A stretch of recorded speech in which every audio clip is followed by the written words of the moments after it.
Very good morning.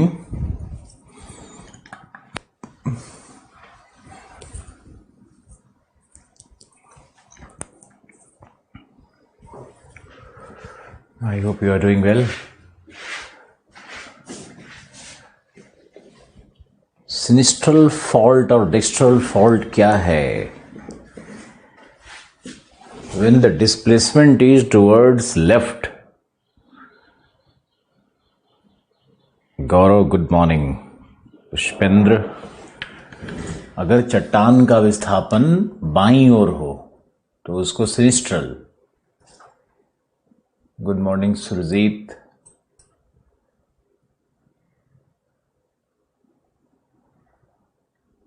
पीछे चला गया. Good morning Deepak, Pushpendra, Yasin, Yuvraj, Chaudhary, Thakur. कैसे हैं sir? Gaurav, Sankalp, Deepak, Raj, Rajeev, Archana, okay, Rahul, Meena,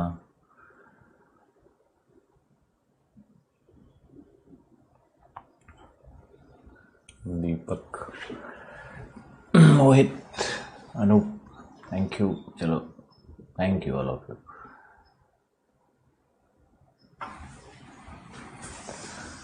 Vineet, Harshit, Suman,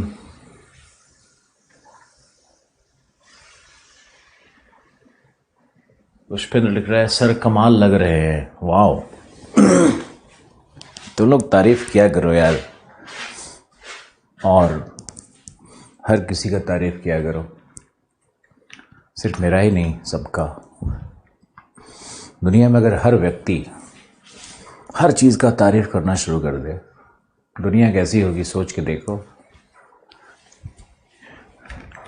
we must appreciate others endeavors, others choices, others taste, others caliber.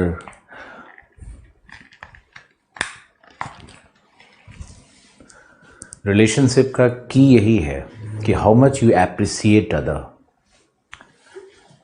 और each other. उसमें भी क्या करना चाहिए कि यूनिलैटरल अनकंडीशनल एप्रिसिएशन. तुम्हारा कोई नहीं कर रहा है, कोई बात नहीं है, तुम करते रहो.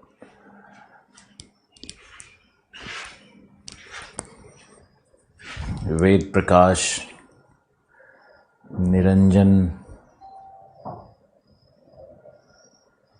विच कैरेक्टर ऑन वाइट बोर्ड अच्छे लग रहे हैं. Oh thank you. Gajendra, Ved Prakash Verma,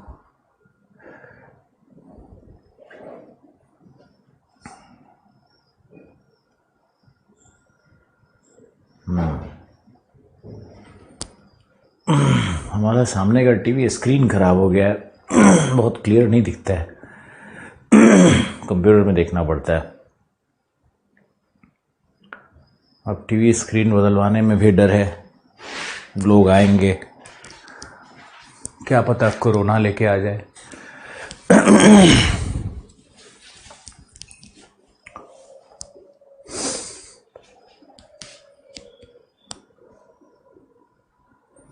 चलो, हम लोगों ने कल फोल्ड किया था ना. फोल्ड क्या है? अब फोल्ड में टाइप्स ऑफ फोल्ड करना है. तो अगर टाइप्स ऑफ फोल्ड को देखेंगे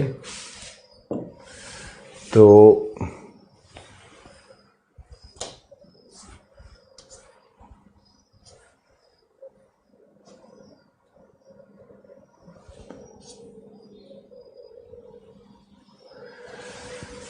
टाइप्स ऑफ फोल्ड में सबसे पहला है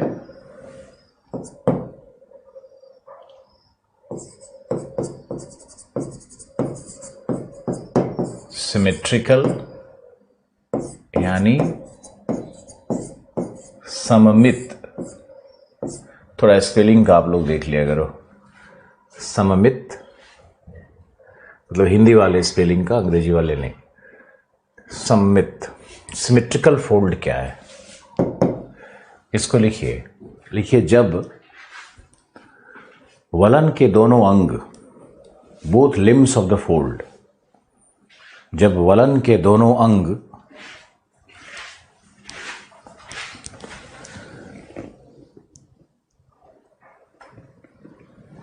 ओके, जितेंद्र लिख रहा है, good morning sir, today you are looking more than all previous, today you are looking more than all previous.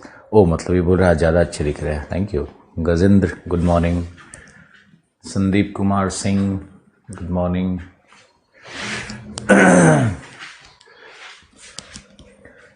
तो टाइप्स ऑफ फोल्ड में है कि सिमेट्रिकल, सममित। सममित फोल्ड क्या है, तो मैंने क्या लिखवाया कि जब वलन के दो अंग समरूपी हो, समरूपी हो, अर्थात दोनों की कोणीय दशा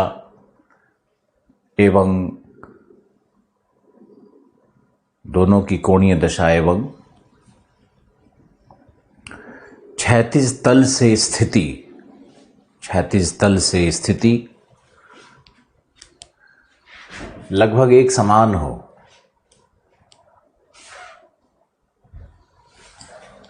लगभग एक समान हो। लिखो, यह तभी संभव है, यह तभी संभव है जब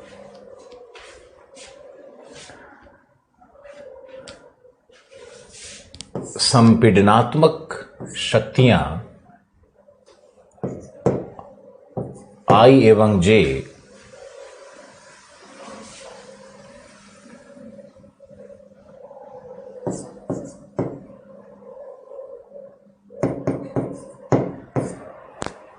दोनों एक दूसरे के इक्वल हो, एक दूसरे के समान हो।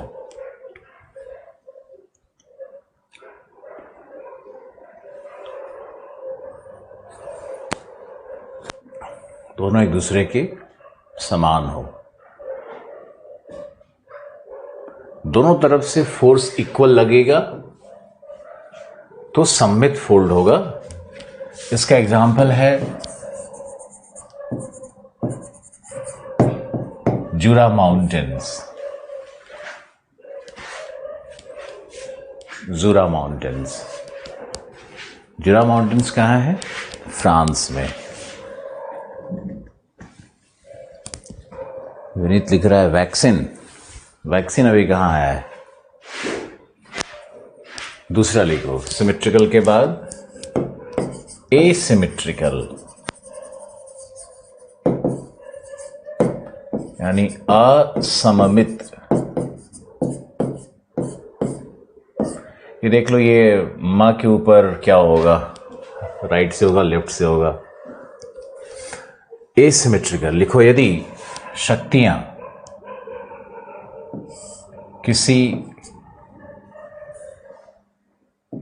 एक अंग पर अधिक कार्य करे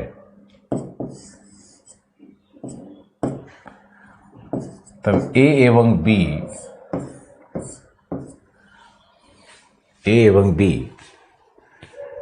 विषम रूपी हो जाते हैं। A is not equal to B because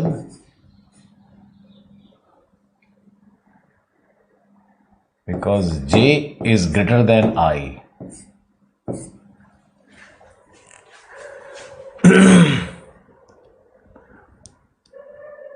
Savinder Singh में फोल्ड है, लेकिन कुछ कारण का विश्लेषण ही नहीं करते हैं ना। क्या बोलूँ, आप लोग खुद देख रहे हो कि स्थिति। याद रखना है कि वलन उसी दिशा में झुकती है जिस दिशा से सबसे अधिक शक्तियां कार्य करेंगी। तीसरा है मोनोक्लिनल। मोनोक्लिनल यानी एक नत। एक नत वलन। एक नत वलन का मतलब है कि लिखो, जब वलन का एक अंग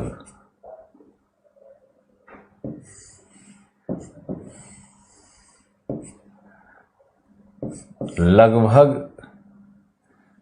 90 डिग्री हो जाए,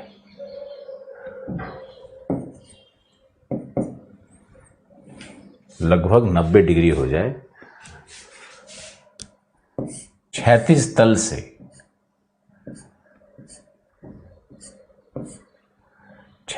से लगभग 90 डिग्री हो जाए,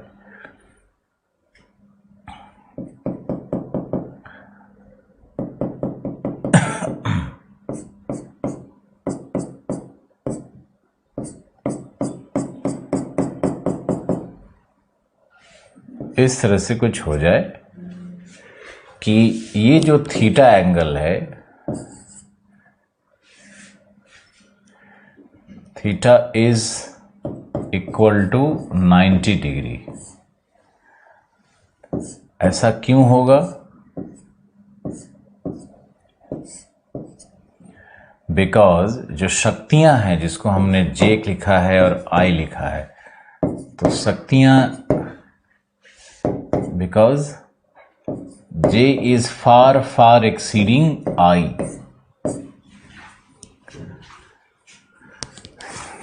जिस दिशा से शक्तियां कार्य कर रही है उधर ही ये परपेंडिकुलर बनेगा। ये जो कोण का एंगल है इसको कहेंगे एकनत। अब एसिमेट्रिकल का उदाहरण देखोगे तो वृहत हिमालय एसिमेट्रिकल है, और नेपाल हिमालय जो बिहार प्लेन्स के पास है ना, नेपाल हिमालय, ये मोनोक्लिनल फोल्ड है उसमें, और बृहत हिमालय में असममित है। फिर है आइसोक्लिनल,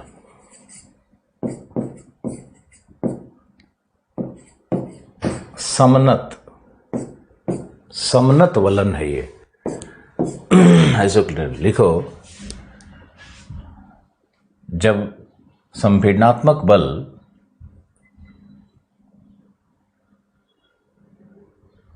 J में निरंतर वृद्धि हो,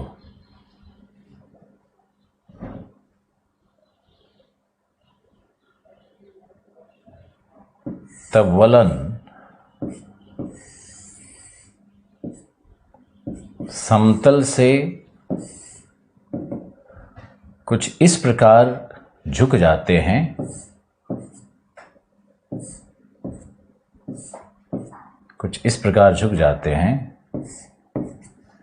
कि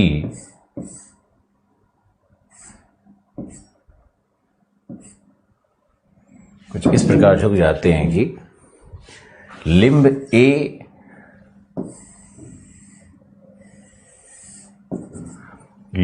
A एवं B एक दूसरे के समानांतर हो जाते हैं,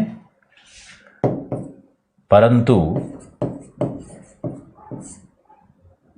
धरातल से क्षैतिज नहीं होते, परंतु नॉट हॉरिजॉन्टल, धरातल से क्षैतिज नहीं होते। यह आइसोक्लिनल फोल्ड जो कि कारपैथियंस में है, कारपैथियंस यूरोप में माउंटेन है, या डायनरिक आल्प्स में है, डायनरिक एल्प्स में है। यहाँ पे जाओगे तो ये आइसोक्लिनल फोल्ड का उदाहरण मिलता है, और हिमालय में जाओगे तो आइसोक्लिनल फोल्ड वेस्टर्न हिमालयाज में है। ग्रेटर हिमालय का जो वेस्टर्न पार्ट है उसमें आइसोक्लिनल फोल्डिंग मिलता है। आइसोक्लिनल फोल्ड भी है हिमालय में। आपने ये चारों अगर लिख लिया तो हम नेक्स्ट पेज पे चलते हैं।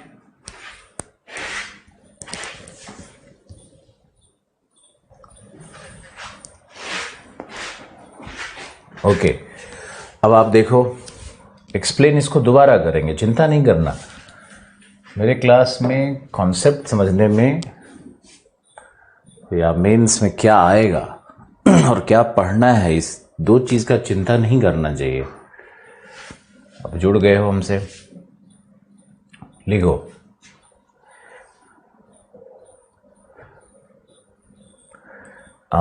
तो हमारा था क्या, आइसोक्रिनल। उसके बाद है, नेक्स्ट है रिक्यूम्बेंट फोल्ड।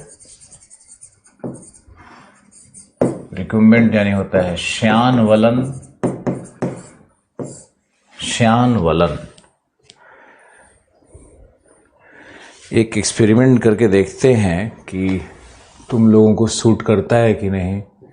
हम चाहते हैं कि ब्लैक कलर कर दें इसका, और पेन का कलर हम वाइट अगर ले लें तो क्या ये आप लोगों को सूट कर रहा है? थोड़ा मुझे बताइएगा, बिकॉज मुझे थोड़ा इसका लाइट बहुत तेज आता है फेस पे, इस स्क्रीन का।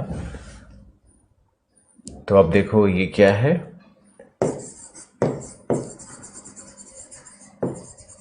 रिक्यूम्बेंट फोल्ड यानी श्यान वलन। श्यान वलन यानी रिक्यूम्बेंट फोल्ड। क्या आप लोग देख पा रहे हो? क्या कंफर्टेबल हो? मुझे बताओ प्लीज। थोड़ा मेरे आंखों का भी ध्यान रखना कि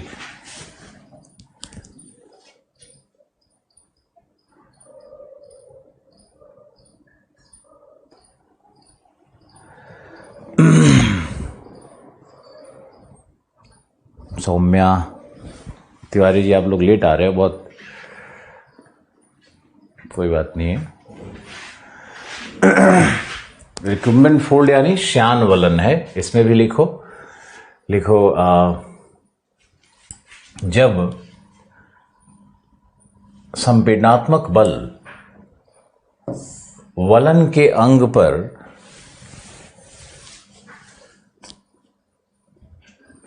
इतना अधिक मोड़ उत्पन्न करते हैं कि हिंज लाइन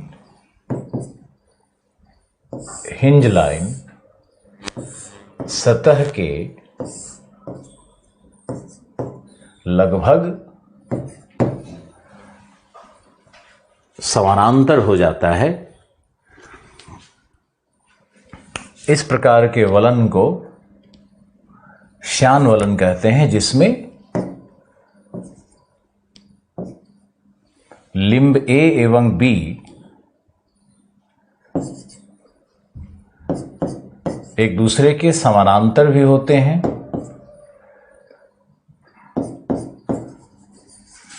तथा hinge line X Y parallel to surface plane या horizontal plane.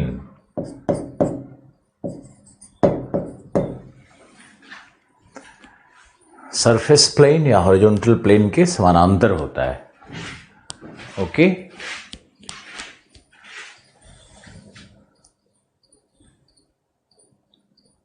O it's better than white board. मस्त दिख रहा है सर। अच्छा है सर, कोई पहले से better. Oh my god Pushpendra, चलो wonderful. When it saves my eyes it protects my eyes also. Thank you. तो रिक्यूम्बेंट फोल्ड श्यान वलन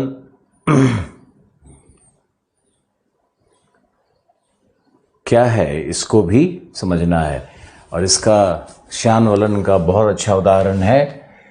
रिक्यूम्बेंट फोल्ड से आपके ग्रेटर हिमालय पर भी है, एल्प्स पर भी है, ग्रेटर हिमालय पर भी है, एल्प्स पर भी है श्यान वलन।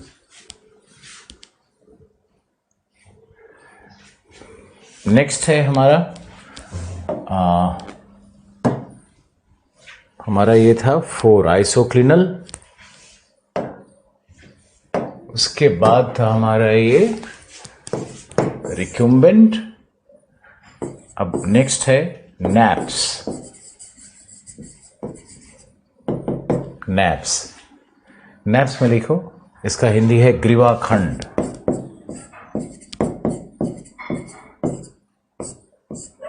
ग्रीवाखंड क्या है?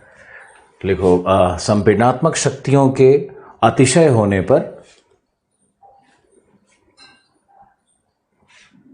ओवर फोल्डेड रॉक्स, अतिवलित चट्टाने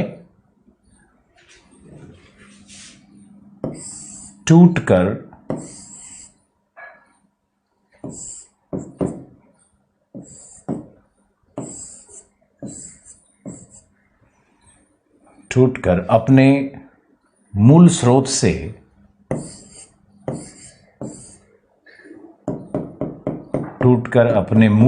से दुरस्त प्राप्त होती हैं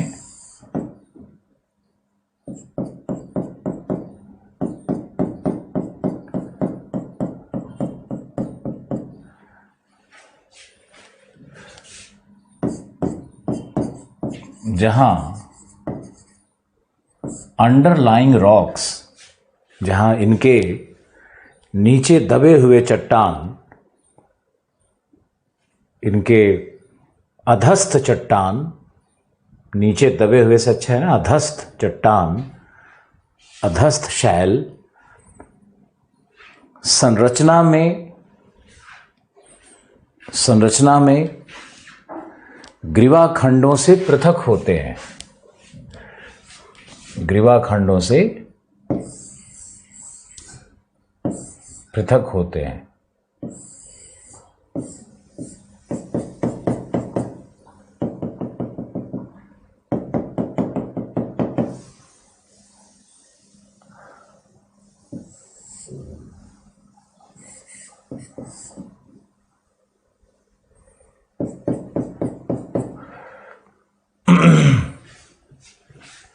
यहां देखो, इसको समझने की कोशिश करो।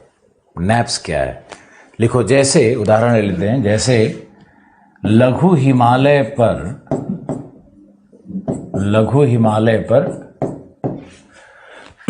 बृहत हिमालय के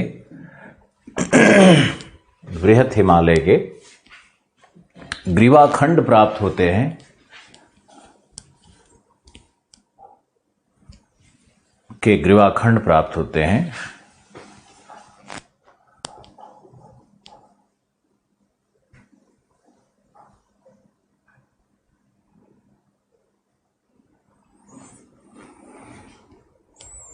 लघु हिमालय पर बृहत हिमालय के ग्रीवाखंड प्राप्त होते हैं।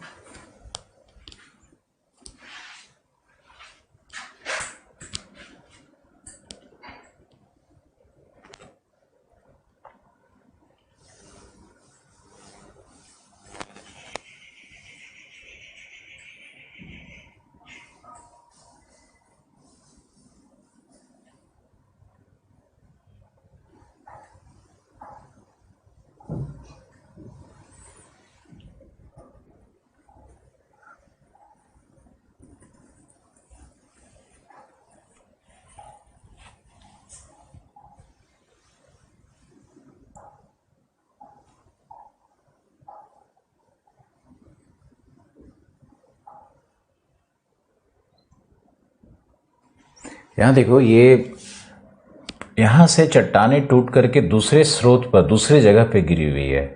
अगर लेमैन की भाषा में हम कहें तो यहाँ पर इस दिशा से वलन बहुत ही सशक्त कार्य कर रहा है और इस दिशा से वलन इतना कम है, फोर्सेस कम है। तो क्या होता है कि वलन होने के बाद ये वलन टूट करके दूसरे जगह पे एडजेसेंट रीजन्स पे गिरने लगता है। तो ये जो टूटा हुआ दूसरे स्थान पर जो एक C2 गैर स्थानिक वलन मिलते हैं, जिसकी संरचना नीचे वाले रॉक से अलग होगी, क्योंकि इसकी उत्पत्ति तो पीछे हुई है, ये तो अलग रॉक सिस्टम है। तो ये अध्यारोपित दिखता है। नए चट्टान, नए शैल तंत्र पर ये अध्यारोपित नैप्स होते हैं। यहां भी कुछ इसी तरह का दृश्य है, ये देखो यहां पे, तो ये नैप्स कहलाते हैं। फिर लिखो, अभी बहुत सारा है, सुरिंदर सिंह में जाओगे तो उसमें तो बहुत सारा फोल्ड नजर आने लगता है। जैसे उसमें है over fold, fan fold, ओवरटर्न्ड fold, ओवरटर्न्ड fold. हम लोगों को ये सब इतना करने का कोई ज़रूरत नहीं है, ये बेवजह इसमें टाइम खराब करने वाली बात है। आप नैप्स के फॉर्मेशन पे ज़रूर आपको अच्छे से लिखना समझना होता है। 10 सेकेंड्स का टाइम दीजिए।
Okay, well done.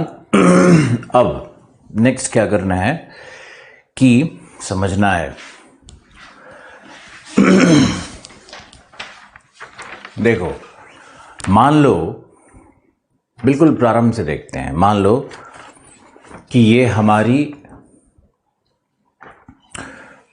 मान लो कि ये एक रॉक सिस्टम है अवसादी चट्टानों का, जिसमें डक्टिलिटी, प्रत्यास्थता, इलास्टिसिटी जैसे प्रॉपर्टीज हैं।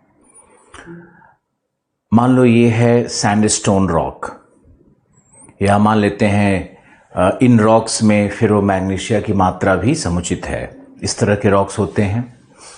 तो ये जो रॉक सिस्टम है, जो सेडिमेंट्री रॉक सिस्टम है, या शेल रॉक है, शैल जिसको हिंदी में लिखते हैं, तो शेल रॉक है, या मड स्टोन हो सकता है, या फिर कॉन्ग्लोमेरेट्स हो सकता है। इस तरह का जो रॉक सिस्टम होता है ना, उसमें फोल्डिंग, उसमें वलन बहुत आसानी से काम करता है। तो ये मान लो सेडिमेंट्री रॉक सिस्टम है, इस पर दोनों तरफ से शक्तियां एक साथ कार्य कर रही हैं। जब एक साथ काम करेंगी तो ये मुड़ जाएगा, इसमें फोल्ड हो जाएगा। तो ये जो फोल्ड हुआ, कल मैंने आपको समझाया था, इसमें जो अपर कर्वेचर है, जो ऊपरी कर्व है, वक्र है, इसी को हम लोग कहते हैं फ्लेक्सचर। तो ये फ्लेक्सचर का निर्माण होता है। और मान लो कि अगर चट्टानें ब्रिटल हैं या फ्रेजाइल हैं, तो क्या होगा कि चट्टानें यहाँ पर फोल्ड होते होते टूट जाएंगी। तब चट्टानों में फोल्ड नहीं होकर के फ्रैक्चर बनता है ना, उसमें व्रंश बन जाएगा, दरार बन जाएगा, क्रैक्स बन सकता है। तो फ्रैक्चर्ड रॉक और फोल्डेड रॉक में अंतर है। वो डिपेंड करता है कि चट्टान की संरचना कैसी है। अब देखो, मान लो कि हम लोगों को पढ़ना फोल्ड है, तो हम लोग फोल्ड में चलते हैं कि ये हुआ फोल्डिंग हमारा। अब फोल्ड में जो वर्टिकल एक्सिस ऑफ फोल्डिंग है, ये है, जल्दी बताओ, हिंज लाइन। यही हिंज लाइन है। और जो हॉरिजॉन्टल एक्सिस ऑफ फोल्डिंग है, ये क्या है हमारा, स्ट्राइक है। ओके। और जो हिंज लाइन, मान लो जिस तरफ से अंतर्जात शक्तियां ज्यादा अधिक कार्य करती है, संवेदनात्मक बल ज्यादा कार्य कर रहा है, फोल्ड उसी दिशा में झुका हुआ रहता है। हम लोग जनरली सोचते हैं कि इधर से शक्तियां ज्यादा है तो दूसरी तरफ झुकेगा, नहीं, शक्तियां नीचे काम कर रही है, रूट्स में काम कर रही हैं। तो रूट्स में काम करेगी, कोई मेरे ही पैर को नीचे से दबाएगा तो हम आगे की तरफ गिरेंगे ना। तो ये फोल्ड या माउंटेन आगे की तरफ झुका हुआ रहता है। इसका बहुत सुंदर उदाहरण है हिमालयाज, कि भारतीय प्लेट जाकर के टेथिस के अवसाद को साउथ से हिट किया है। तो हिमालय का जितना माउंटेन्स है, जितना chain of series of mountains है, वो सब ऐसे आगे दक्षिण की तरफ झुका हुआ है। उससे पता चलता है कि दक्षिण से यानी पेनिनसुला की तरफ से फोर्स बहुत ज्यादा कार्य किया हुआ है। अब आगे देखो कि ये हमारा था हिंज लाइन, ये हमारा है स्ट्राइक, ओके।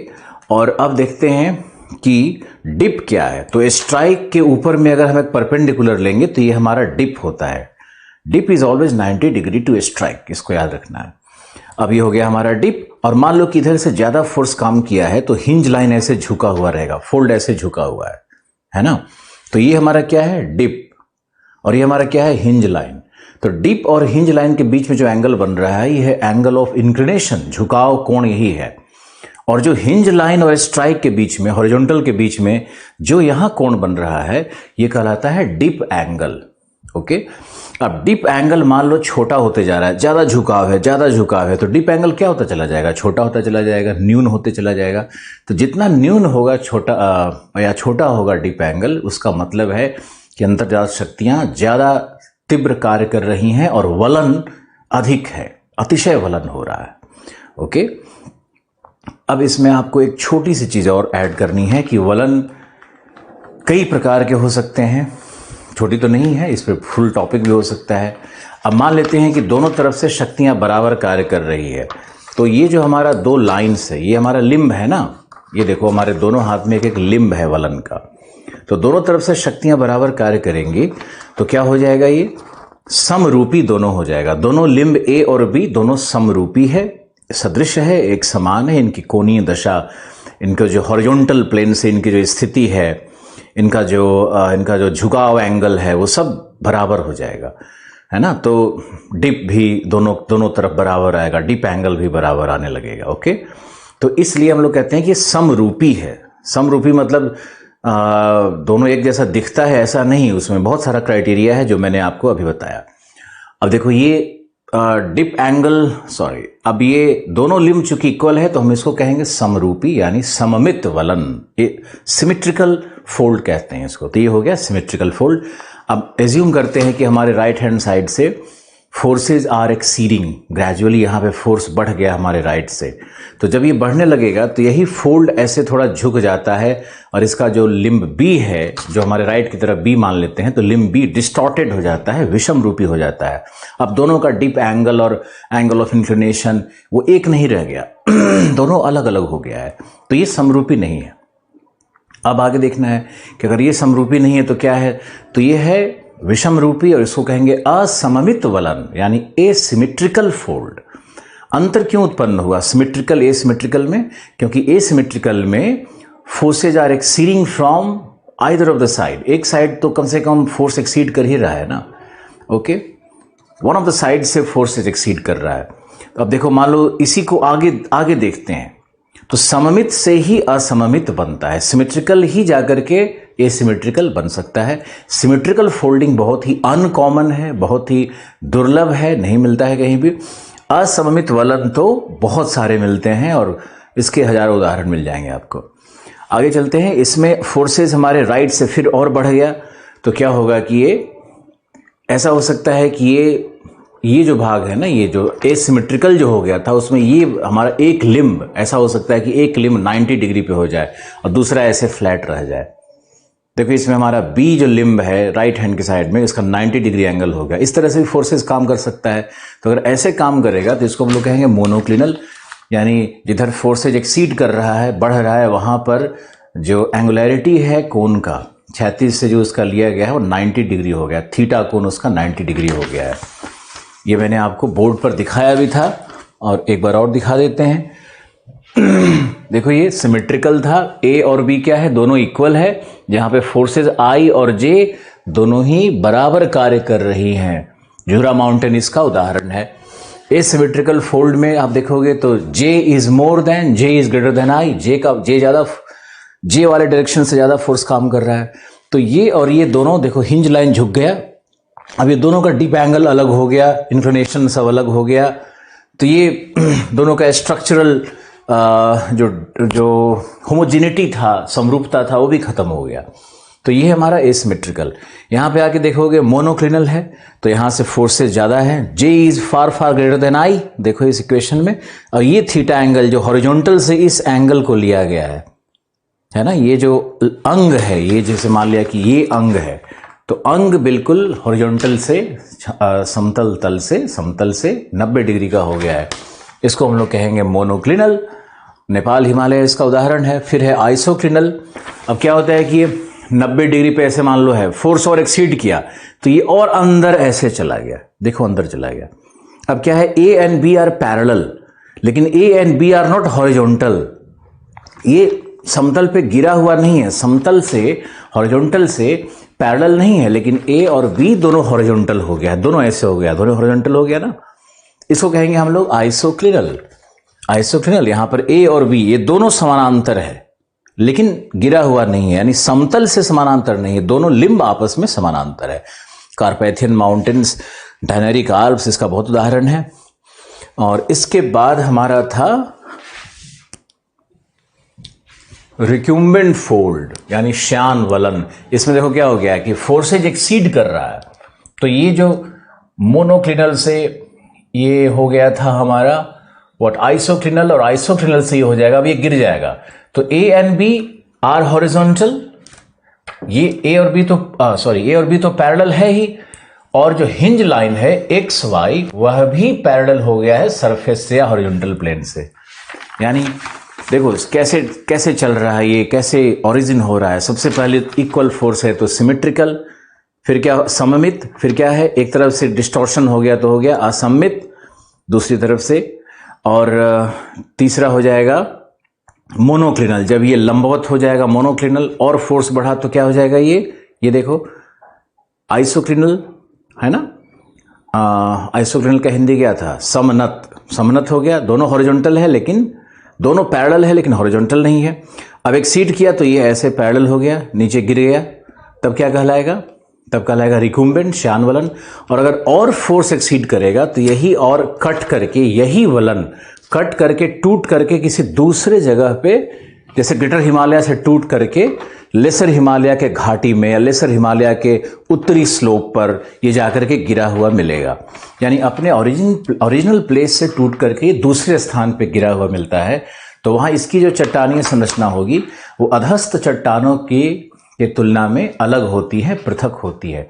ये लगता है जैसे कोई फॉरेनर है, कोई एलियन है, एलियन टू द प्लेस बोलते हैं, वहाँ पे ये चट्टान अलग से दिखती है। और इसमें जो वलन होता है वो भी ऐसे ऐसे दिखता है, बिल्कुल श्यान वलन की तरह दिखता है।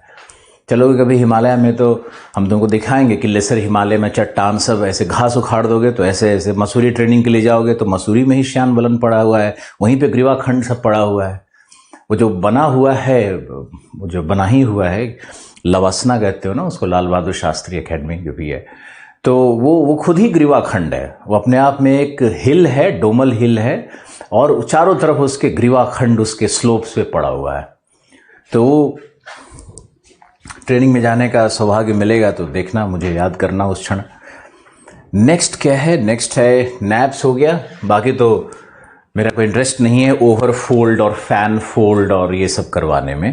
तो मुझे ही जल्दी से बताओ कि कितने लोगों को फोल्डिंग समझ में आ गया और फोल्डिंग का टाइप समझ में आ गया। मुझे जल्दी से लिख करके कुछ भेजो, यस और नो और whatever.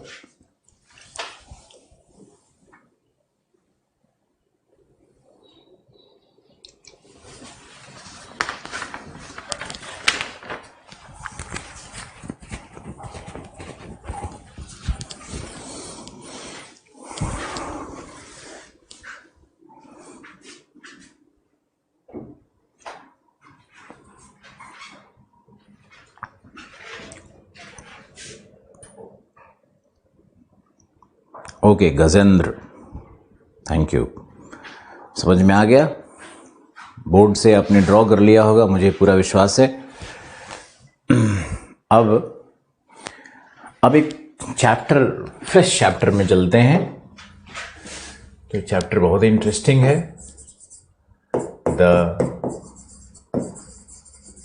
Earth's interior, the earth's interior.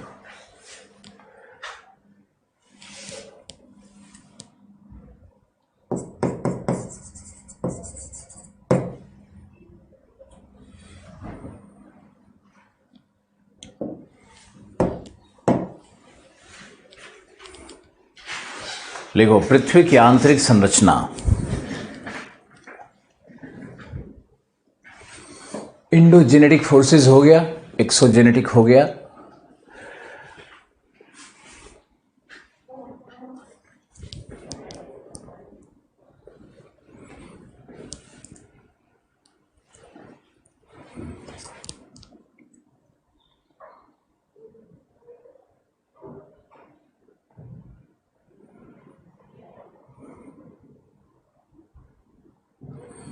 Okay, अब अर्थ इंटीरियर बहुत ही महत्वपूर्ण टॉपिक है, ये आप बहुत अच्छी तरह समझते हो। और अर्थ इंटीरियर को अगर हम लोग समझ लें तो फिर जियोमॉर्फोलॉजी का बहुत ही स्ट्रॉन्ग बेस तैयार हो जाता है। आप आज इसमें जियोलॉजी के और भी कॉन्सेप्ट्स को हम डालेंगे। ये तो आप समझ ही रहे होगे कि कन्वेक्शनल करंट थ्योरी जो मैंने पढ़ाया, उसमें भी टारकोट्स का मॉडल और थर्मल इंडिफरेंट सेल वगैरह जो मैंने आपको बताया, ये किसी भूगोल की किताब का विषय नहीं है, किसी भी भूगोल की पुस्तक में नहीं मिलना है। ये तो सारा जियोलॉजी में मिलता है, या फिर फॉरेन ऑथर्स जो भूगोल लिखते हैं उन लोगों ने बहुत सुंदर व्याख्या की है। अब आप लिखो,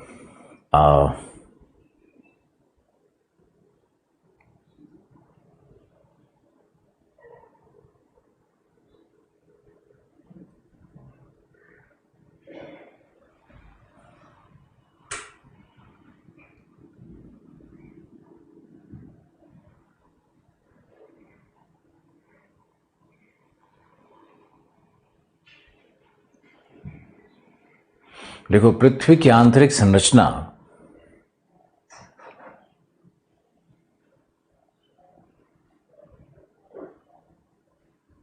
संस्तरीय है, संस्तरीय है।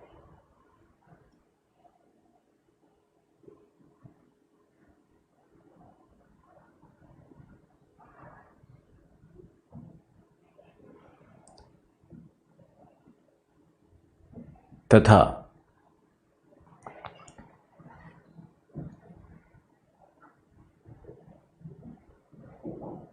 इन संस्तरों की भौतिक रासायनिक दशाएं, इन संस्तरों की भौतिक रासायनिक दशाएं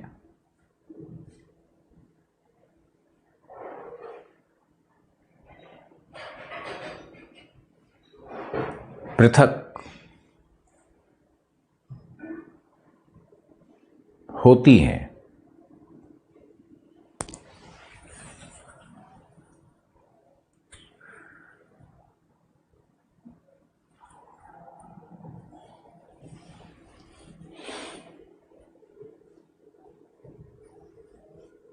आंतरिक संरचना के विषय में हमारा ज्ञान सीमित है, सीमित एवं परोक्ष है, अनुमानजन्य है, कॉन्जेक्चरल है, सीमित, परोक्ष, अनुमानजन्य है।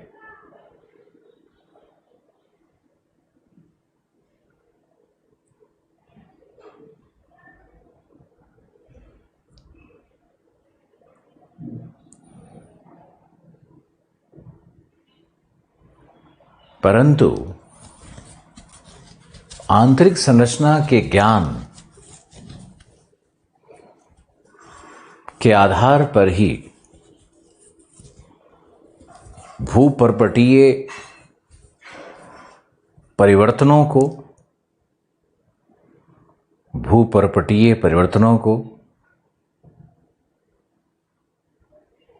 एवं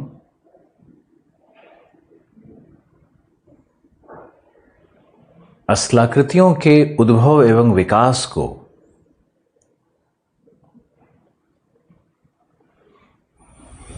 व्याख्याकृत किया जा सकता है, व्याख्याकृत किया जा सकता है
भूकंपीय तरंगों के अध्ययन के द्वारा आंतरिक संरचना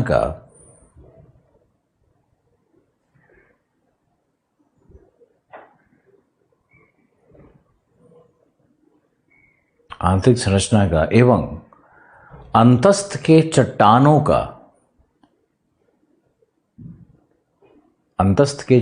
का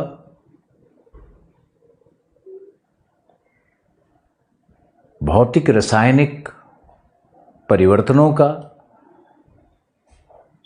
ज्ञान होता है।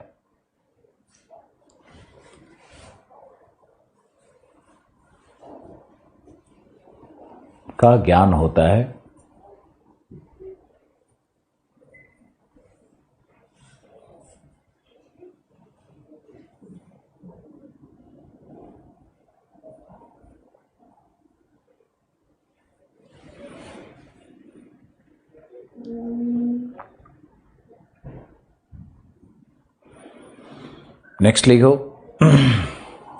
इसके अतिरिक्त ए तापांतर, बी दाबांतर, temperature difference, pressure difference, C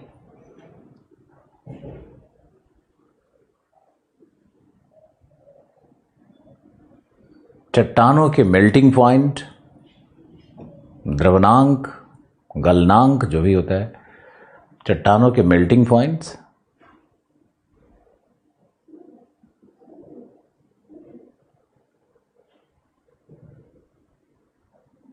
D घनत्व के अंतर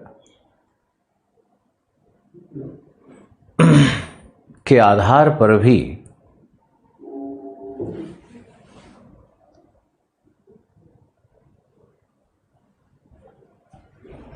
आंतरिक संरचना का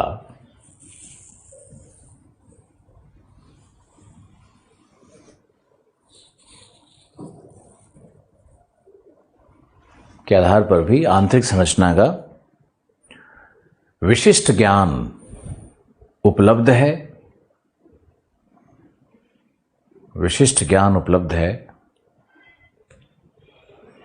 कोला प्रायद्वीप पर लगभग 18 किलोमीटर की गहराई तक रूस ने ड्रिलिंग किया है, खुदाई की है, ड्रिलिंग किया है। अर्थात हमारा प्रत्यक्ष ज्ञान या भूगर्भ शास्त्रियों का प्रत्यक्ष ज्ञान 18 किलोमीटर तक ही सीमित है। 18 किलोमीटर तक ही सीमित है।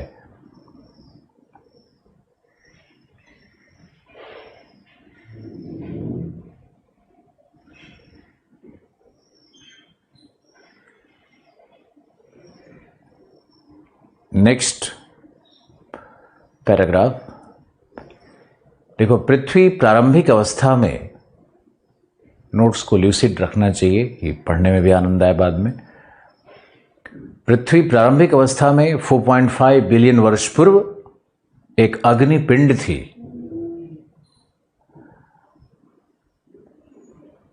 गैसीय दशा से तरल एवं प्लाज्मा तथा पुनः ठोस अवस्था को प्राप्त हुई है। पुनः ठोस अवस्था को प्राप्त हुई है।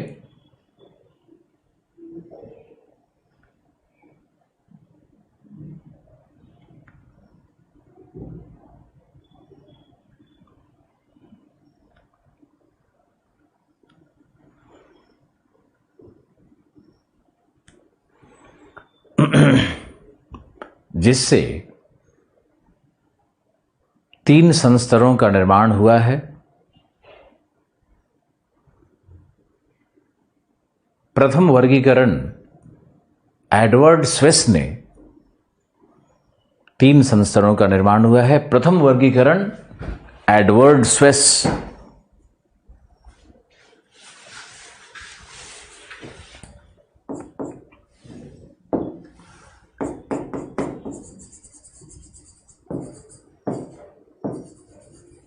एडवर्ड स्विस ने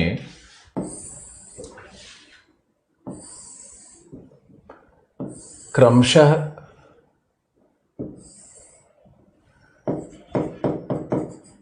सियाल, आप लोगों ने सुना भी होगा, सीमा एवं निफे के रूप में प्रतिपादित किया।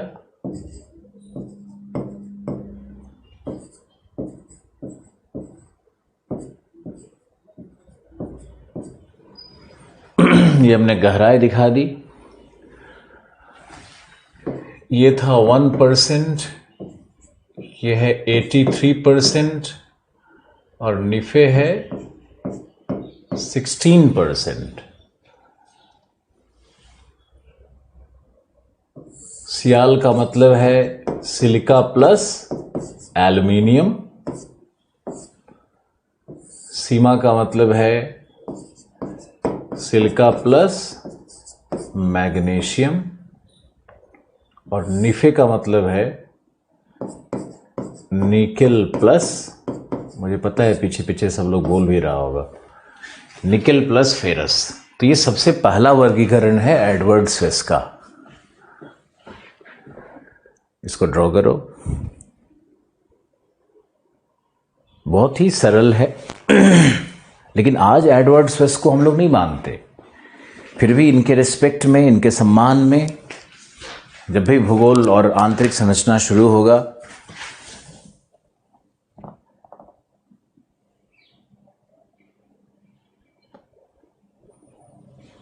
ऋषिराज सिंह पूछे हैं कि सर फोल्डिंग सिर्फ बाहर होगा या पृथ्वी के आंतरिक भाग में भी होगा? आंतरिक भाग में भी होगा। और भौम जल जो चलता है ना, हमारे पृथ्वी के अंदर में भी एंटीक्लाइन सिंक्लाइंस बने होते हैं, क्रस्ट के अंदर में भी बने रहते हैं।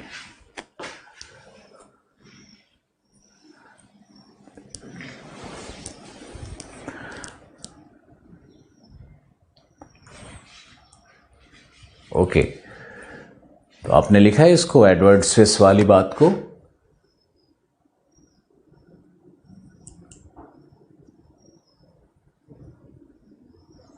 सियाल, सीमा, निफे। सियाल लाइटेस्ट मटेरियल का बना हुआ है, निफे हेवीएस्ट मटेरियल का बना हुआ है, सीमा ट्रांजिशनल जोन है। इसी को और भी विद्वान कहते हैं अपर सिलिकेट लेयर। यह है मिडल या lower silicate layer. Lower silicate layer, वही चीज़ यहाँ का। और नीचे वाले को निफे ही कहते हैं, या नीचे वाले को कुछ लोग कोर भी कहे। अपर सिलिकेट, लोअर सिलिकेट और कोर, ऐसा डिवीजन भी मिलता है। पहले के जो भूगर्भ शास्त्री थे उन्होंने कुछ इस तरह से किया। अब आगे लिखिए, सियाल सीमा का कॉन्सेप्ट अच्छे से स्वेस के अनुसार देख लीजिए।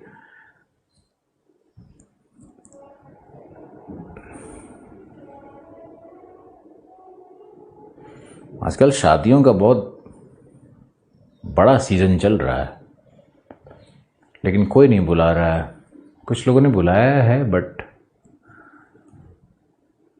उनका मेहमान बनना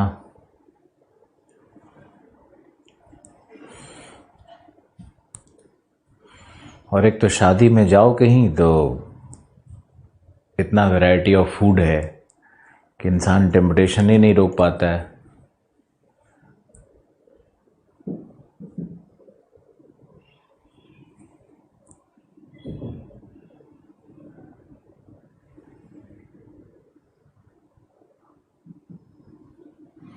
चलो के लिखो, आगे लिखो। लिखो, परंतु वर्तमान भूगर्भ शास्त्री अंतस्थ की संरचना को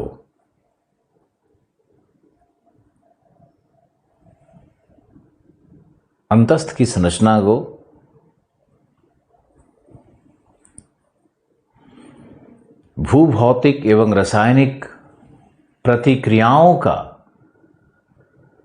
प्रतिफल मानते हैं। भूभौतिक एवं भूरासायनिक क्रियाओं का प्रतिफल मानते हैं। इन क्रियाओं में सर्वप्रमुख है A,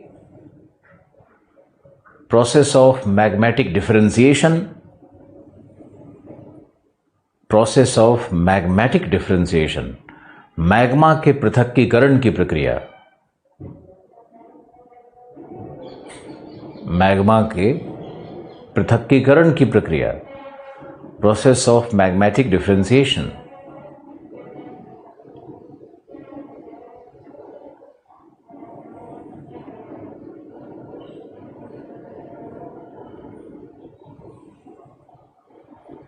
process of magmatic differentiation हो गया। क्या है इस पे हम लोग अभी बात करेंगे। दूसरा लिखो, बोवेन्स रिएक्शन सीरीज।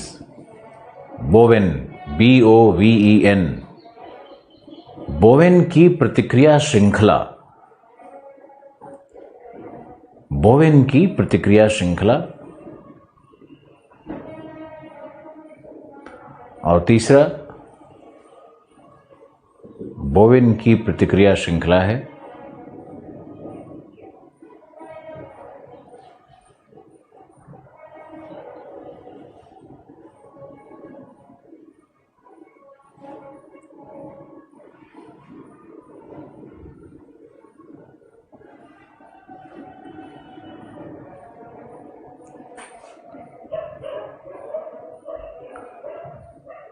तीसरा है डेंसिटी स्ट्रैटिफिकेशन, घनीभूतीकरण की प्रक्रिया। घनीभूतीकरण की प्रक्रिया। घनीभूतीकरण की प्रक्रिया। बाहर में मस्त बैंड बाजा बज रहा है। रोज पड़ोस में, हमारे सामने में दुल्हन आई, हमारे नीचे में भी एक दुल्हन आई। रात भर संगीत का प्रोग्राम चल रहा है, पर मुझे कोई इनवाइट नहीं कर रहा है। दिल्ली कितना बेदर्द जगह है। पड़ोसी को भी इनवाइट नहीं करता है। कितना अच्छा अपना गांव है, अपना छोटा शहर है, जहाँ पे मोहल्ले में जो किराएदार हैं, जो एक कमरे में 5 लोग, ऐसा किराएदार भी जो गरीब रह रहा है, कहीं प्यून है या ऑफिस बॉय है, उसकी फैमिली को भी जाकर के लोग और हाथ जोड़ करके इनवाइट करते हैं कि कल हमारे यहाँ फंक्शन है, आप जरूर आइएगा। हमारी संस्कृति तो यही थी, लेकिन अब तो दिल्ली में विभत्स स्थिति है। यहाँ पे तो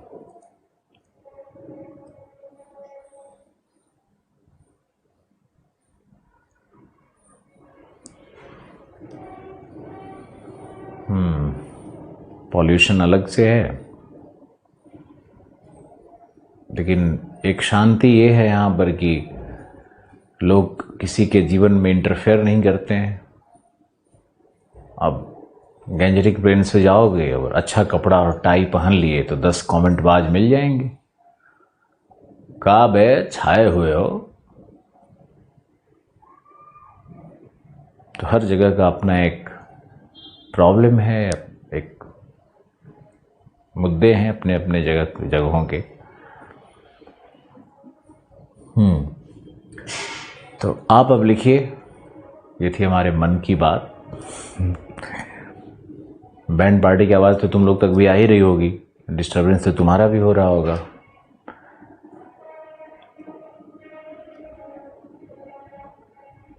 एक ही मोहल्ले में इतनी दुल्हनें आ रही हैं, काश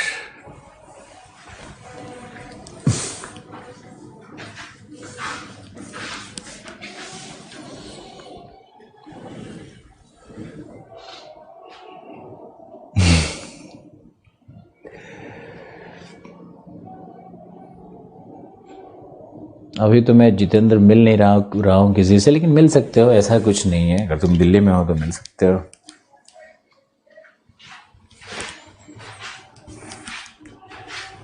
तो बोवेन्स रिएक्शन सीरीज मैंने आपको बताया,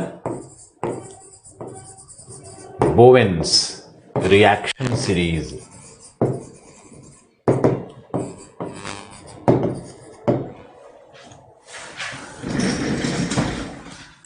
पृथ्वी के अंतस्थ में कौन कौन सी प्रक्रियाएं कार्य कर रही हैं, उसमें पहला है magmatic differentiation.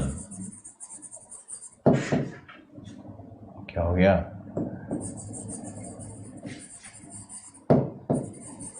Differentiation, magmatic differentiation. तो मैग्मेटिक डिफरेंशिएशन का मतलब क्या है, अब इसको समझते हैं। लिखो, यदि मैग्मा का तापमान क्यूरी पॉइंट से अधिक हो,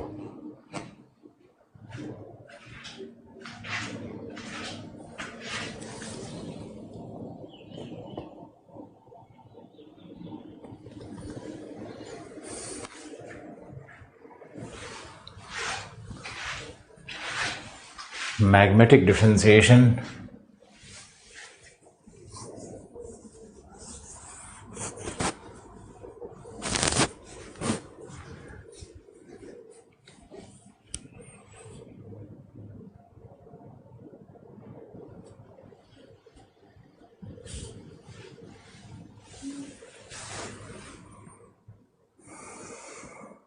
डिफरेंशिएशन में लिखो कि यदि मैग्मा का तापमान क्यूरी पॉइंट से अधिक हो, यानी 586 डिग्री से अधिक हो। क्यूरी पॉइंट होता है, जैसे अगर हम लोग क्यूरी पॉइंट देखें,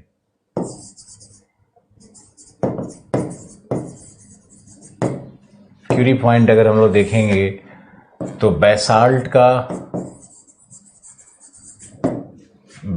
का होगा 586 या 600 डिग्री सेंटीग्रेड। लेकिन अगर मान लो किसी रॉक में निकेल है तो निकेल का क्यूरी पॉइंट फिर 1280 डिग्री सेंटीग्रेड इस तरह का हो जाता है। तो क्यूरी पॉइंट कुछ फिक्स नहीं होता है, हर रॉक के लिए अलग अलग क्यूरी पॉइंट होगा। लिख लो, क्यूरी पॉइंट वह तापमान है, क्यूरी पॉइंट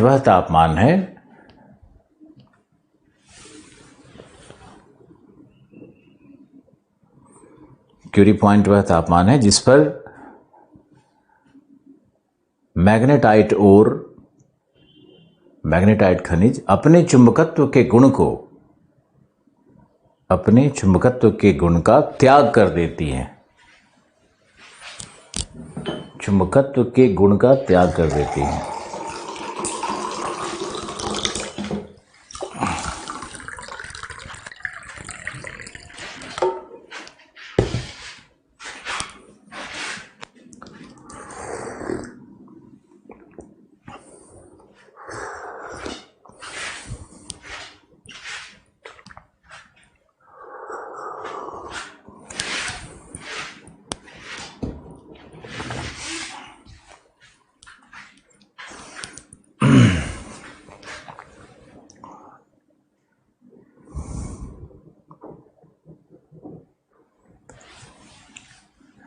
तथा पिघलकर तरलीकृत हो जाती हैं, पिघलकर तरलीकृत हो जाती हैं इस तापमान पे।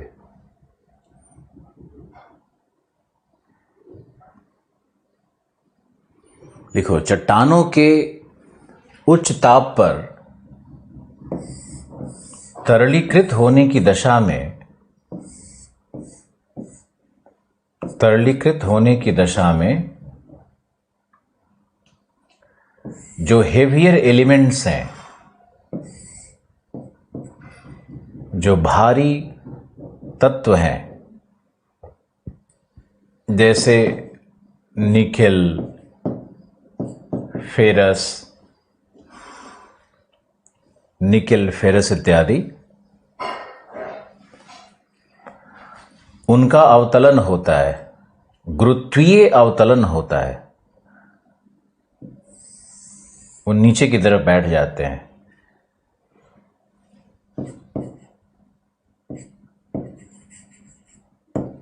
अवतलन होता है। जबकि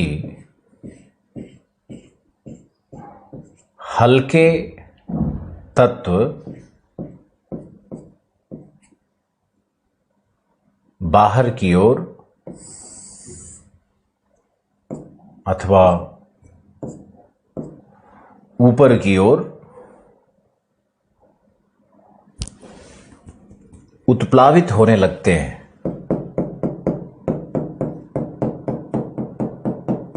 जैसे जैसे सिलिका एवं एल्युमिनियम, सिलिका एवं एल्युमिनियम,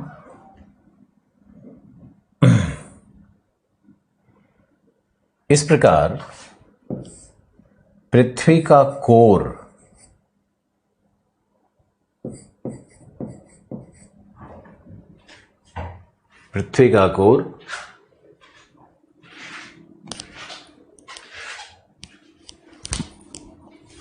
नीफे से बना है,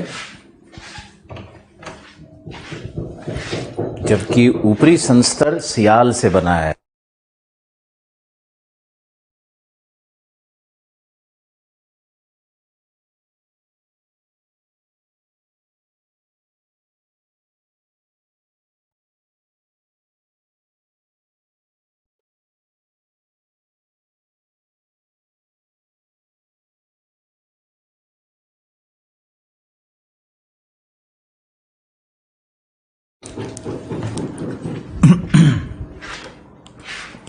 इस डायग्राम को बना लिया होगा। लिखो, जबकि मध्यस्थ भाग या संक्रमण क्षेत्र, जो मध्य का भाग है,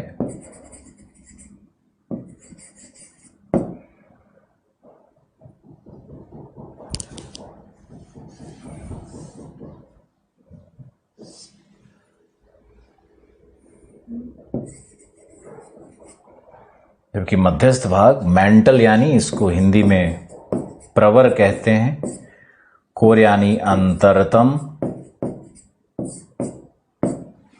क्रस्ट यानी भूपरपटी,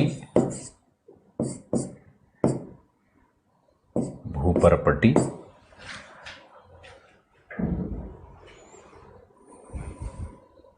यानी मध्यस्थ भाग में फेरोमैग्नीशिया युक्त चट्टानें होती हैं।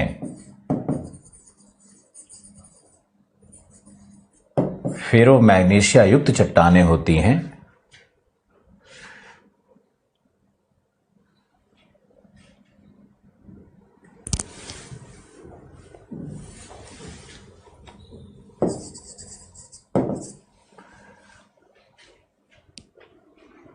यह है प्रोसेस ऑफ डिफरेंशिएशन। सॉरी, देखो, समझने की कोशिश करो प्रोसेस ऑफ डिफरेंशिएशन क्या है। कि मान लो कि हम किसी चट्टान को हमने लिया, उस चट्टान को हमने गर्म किया क्यूरी पॉइंट से ज़्यादा, तो उस चट्टान में जितने भी हेवियर एलिमेंट्स हैं, भारी हैं, वो सब नीचे सिंक कर जाएगा, और जो हल्का है वो बॉयंसी के साथ ऊपर आ जाता है ना। Buoyancy always acts against gravity. और जो ग्रेविटेशनल सिंकिंग है उसको देखो कि हेवियर एलिमेंट सब नीचे जा रहा है और जो लाइटर एलिमेंट्स है वो सब धीरे धीरे ऊपर की तरफ आता है। तो पृथ्वी में इसी तरह से, पृथ्वी तो एक तरह से पहले क्या था, गैसियस दशा में, बाद में ठंडा हुआ तो मैग्मा बन गया पूरा पृथ्वी। तो जब मैग्मा बनने की प्रक्रिया इसकी चल रही है पृथ्वी की, जब रॉक मोल्टन स्टेज में आ रहा है, लिक्विड हो गया है, गैसियस से लिक्विड स्टेट में आ गया है, उसी समय डिफ्रेंसिएशन काम करेगा और पृथ्वी में जितने हेवियर एलिमेंट्स थे सब जाकर के नीचे कोर बना दिए, और जो लाइटर एलिमेंट्स थे वो ऊपर आकर के भूपरपट्टी का निर्माण किया है। और जो बीच बीच का एलिमेंट है फेरोमैग्नीशिया, फेरस और मैग्नीशियम का जो कॉम्बिनेशन है वो मेंटल में प्राप्त होता है। यानी पृथ्वी की संरचना को अगर समझना है तो प्रोसेस ऑफ मैग्मेटिक डिफरेंशिएशन को जानना बहुत जरूरी है, और मुझे आशा है कि आपको ये समझ में आ गया होगा। अगर आ गया तो आप हाँ या यस लिख करके भेजो मुझे। ओके, अब हम लोग चलते हैं, दूसरा है बोवेन्स रिएक्शन सीरीज। दूसरा है हमारा Bowen's reaction series. Bowen's reaction series, Bowen's reaction series में क्या है? बोवेन एक ऑस्ट्रेलियन साइंटिस्ट हैं, लिखो, बोवेन एक ऑस्ट्रेलियन साइंटिस्ट हैं जिन्होंने मैग्मेटिक डिफरेंशिएशन तथा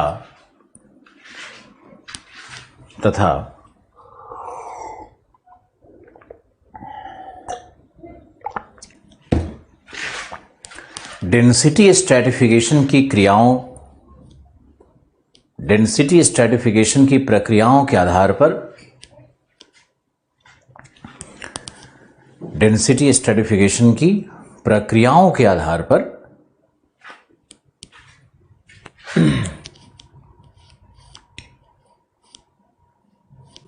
प्रक्रियाओं के आधार पर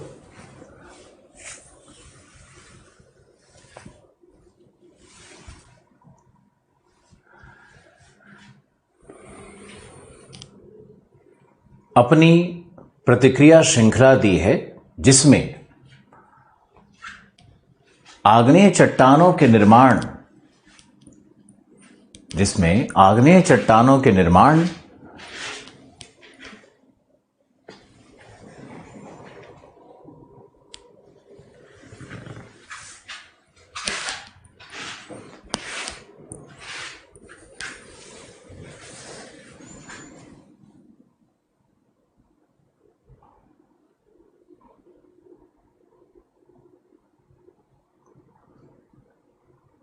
आग्नेय चट्टानों के निर्माण की प्रक्रिया को भी स्पष्ट किया गया है।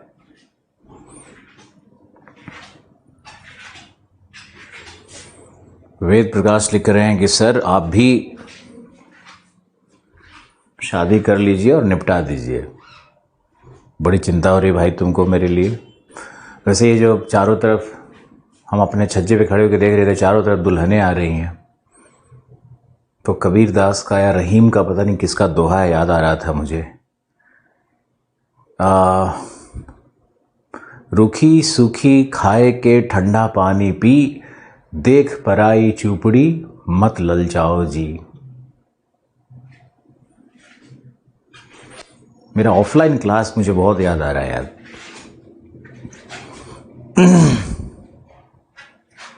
इस जो हमने कविता, जो दोहा पढ़ा, उसका अर्थ समझने में तुम लोग समर्थ नहीं हो, इसलिए आगे बढ़ते हैं। बोवेन्स रिएक्शन सीरीज में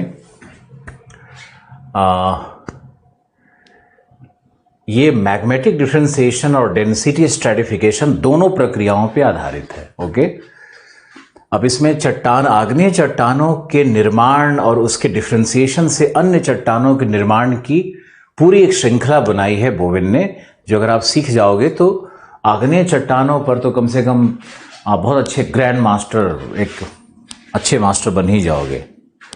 ओके, अब देखो यहाँ पे सबसे पहले क्या है, सबसे पहले हम लेते हैं पेरिडोटाइट। पेरिडोटाइट रॉक है, चिंता नहीं करना है, पेरिडोटाइट है। उसके पहले भी अगर आप लेना चाहते हो तो छोड़ दो, ज़्यादा हो जाएगा, लंबा हो जाएगा। पेरिडोटाइट से बनता है ड्यूनाइट, और ड्यूनाइट से बनता है गैब्रो, और गैब्रो से बनता है बैसाल्ट, और बैसाल्ट से बनता है ग्रेनाइट, और एंडीसाइट, दोनों ही बनता है। और फिर ग्रेनाइट से बनता है rhyolite.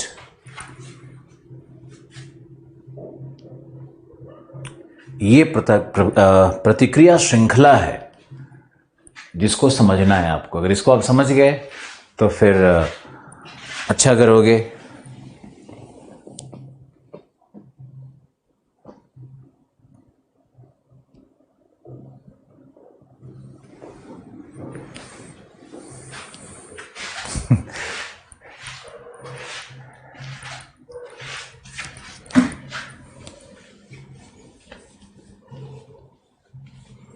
Peridotite, ड्यूनाइट, gabbro, basalt, एंडीसाइट, granite और रायोलाइट, ये आग्नेय चट्टानों की श्रृंखला कैसे बनती है उसको देखना है।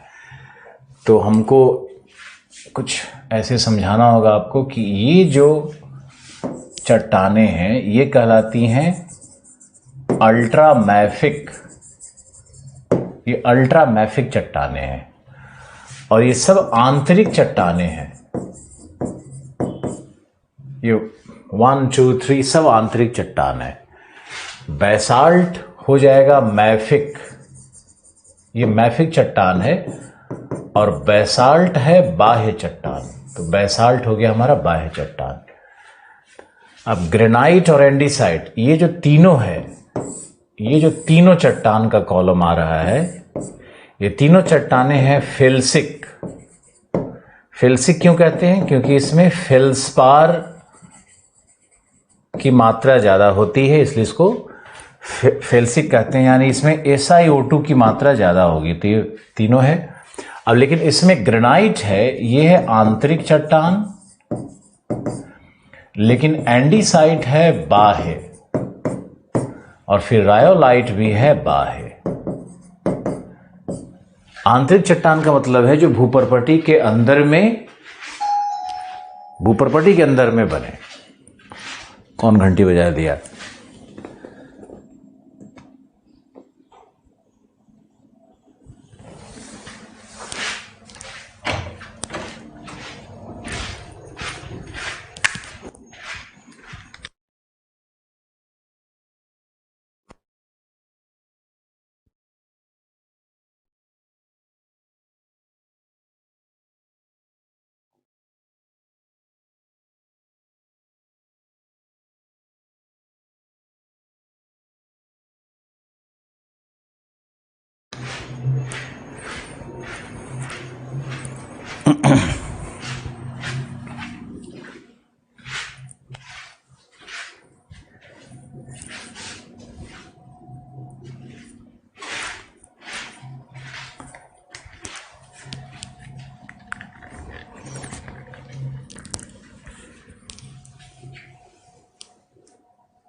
इस लिस्ट को देखना है, समझना भी है।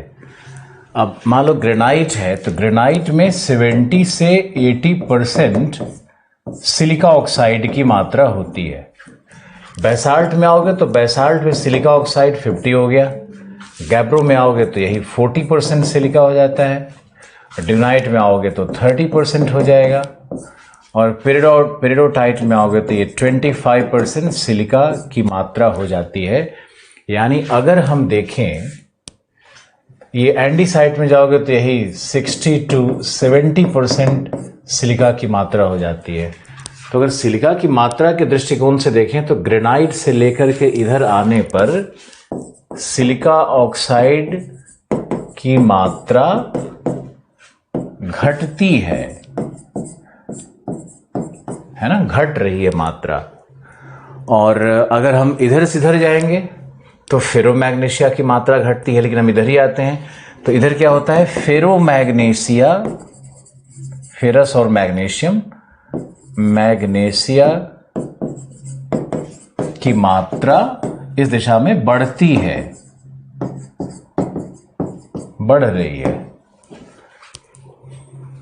आप इस प्रतिक्रिया श्रृंखला को अच्छे से समझो। मैफिक का मतलब ही होता है, मैफिक का मतलब होता है मैंगनीज और फेरस, यानी फेरोमैग्नीशिया। अगर हम मैफिक का अर्थ लेंगे तो इसका मतलब ही है मैंगनीज और फेरस की मात्रा। तो अल्ट्रा मैफिक, यानी मैफिक की मात्रा अल्ट्रा है, बहुत ज्यादा है। अल्ट्रा मैन मतलब बहुत ताकतवर मैन, रियल मैन, जैसे मिलिंद सोमन को लोग कहते हैं अल्ट्रा मैन। 55 साल का एज है, 45 किलोमीटर रनिंग करेगा खाली पैर, पत्थर हो पहाड़ हो।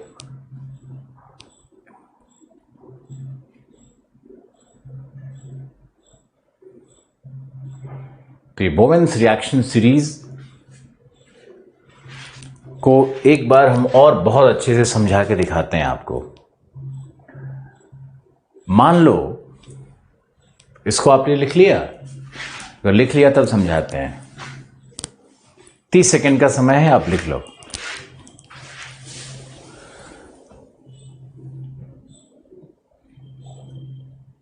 अटल जी का पार्लियामेंट में कुंवारों को लेकर जो स्पीच है उसको सुनिएगा, सब सुना हुआ है।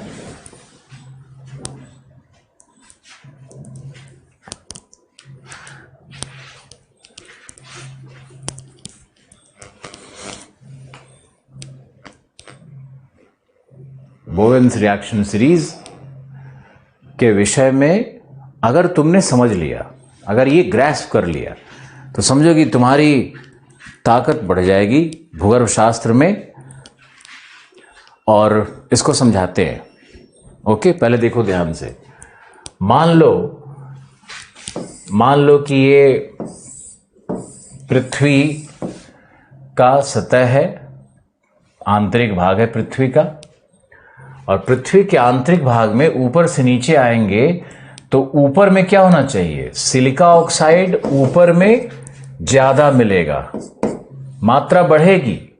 क्यों बढ़ेगी सिलिका ऑक्साइड की मात्रा? क्योंकि हल्का पदार्थ है और मैग्नेटिक डिफरेंशिएशन काम करेगा तो सिलिका ऊपर आता है। तो सिलिका अगर ऊपर आएगा तो ये सबसे ऊपर जो भूपर्पटी पे जो चट्टानें मिलती हैं, ये सबसे ऊपर जो मिलेगी यही है रायोलाइट, और सबसे ज्यादा सिलिका का मात्रा इसी में होगा। 80%, 85% रायोलाइट में 85% तक सिलिका ऑक्साइड मिलेगा, सबसे ऊपर है। सबसे ज्यादा डिफरेंशिएशन हुआ तो सबसे ज्यादा सिलिका ऑक्साइड ऊपर मिलेगा, रायोलाइट में मिलेगा। और उसके बाद ये है तुम्हारा एंडीसाइट, एंडीसाइट रॉक है लेकिन, और उसके नीचे जो चट्टानें मिलेंगी भूपर्पटी में ये होता है ग्रेनाइट, जो आंतरिक चट्टान है। तो इसी तरह से संरचना है, रायोलाइट, एंडीसाइट, ग्रेनाइट। अब ग्रेनाइट में, एंडीसाइट में देखोगे तो लगभग 70% है, और ग्रेनाइट में देखोगे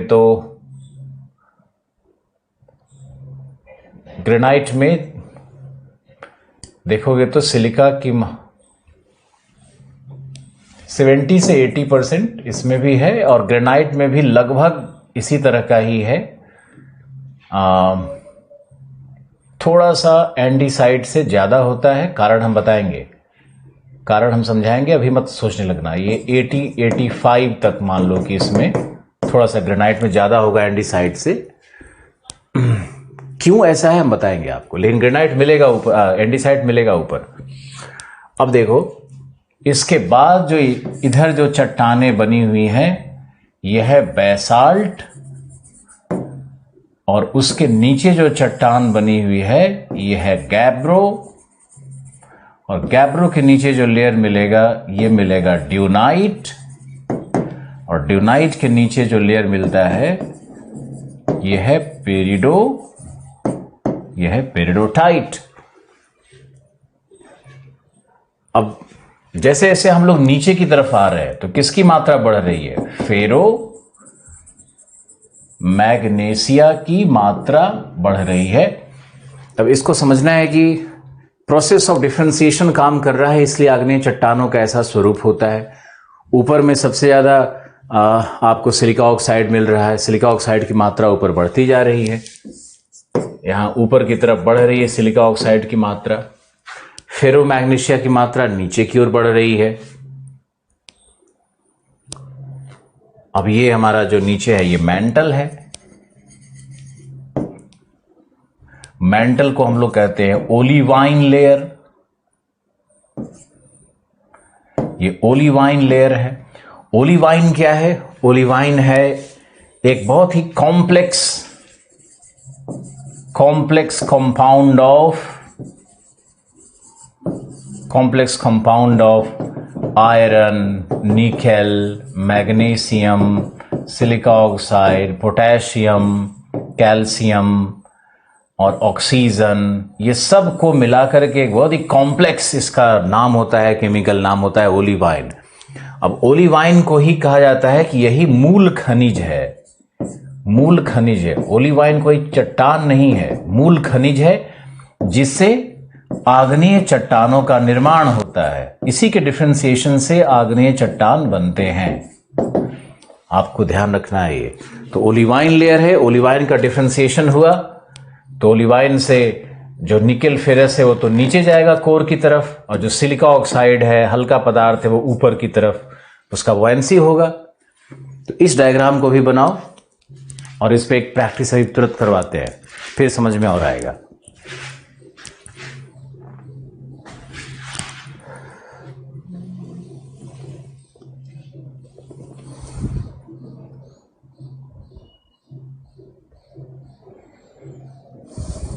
समर्थ हैं सर, समझ गए।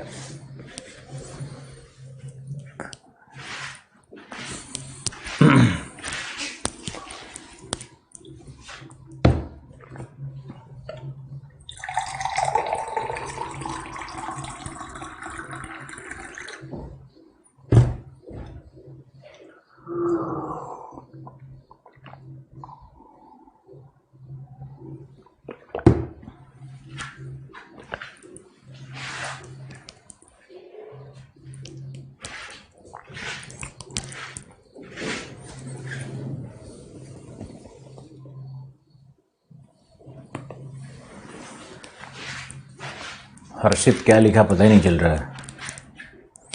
हो गया, ओके डन। अब हम लोग इसके पीछे वाले में एक बार और चलते हैं, जो हमने तुमको ये बताया था। देखो बोवेन्स रिएक्शन सीरीज में एक्चुअली क्या है कि मान लो कि मैग्मा नीचे से उत्सर्जित हो रही है ऊपर की ओर, तो मैग्मा जब ऊपर चलेगी तो उसका डिफरेंशिएशन होगा। डिफरेंशिएशन का मतलब क्या है? हेवियर एलिमेंट नीचे, लाइटर एलिमेंट ऊपर आएगा, जो हल्का पदार्थ है ऊपर आएगा, तो उसका डिफरेंशिएशन होगा। तो मान लो कि पेरिडोटाइट ज्वालामुखीय विस्फोट में ऊपर सतह पर आ रहा है, तो पेरिडोटाइट तो आंतरिक मैग्मा है। अब ये बाहर आएगा तो सबसे पहले ये क्या बनाएगा? ड्यूनाइट, गैब्रो तो आंतरिक ही रह गया। तो अगर पेरिडोटाइट का उत्सर्जन या उद्भेदन बाहर हो गया, भूपर्पटी के ऊपर में हो गया, तो वही क्या बनाएगा? बैसाल्ट। वही बैसाल्ट बनाता है। और अगर ड्यूनाइट का भी उद्भेदन हो गया तो भी क्या बनाएगा? बैसाल्ट।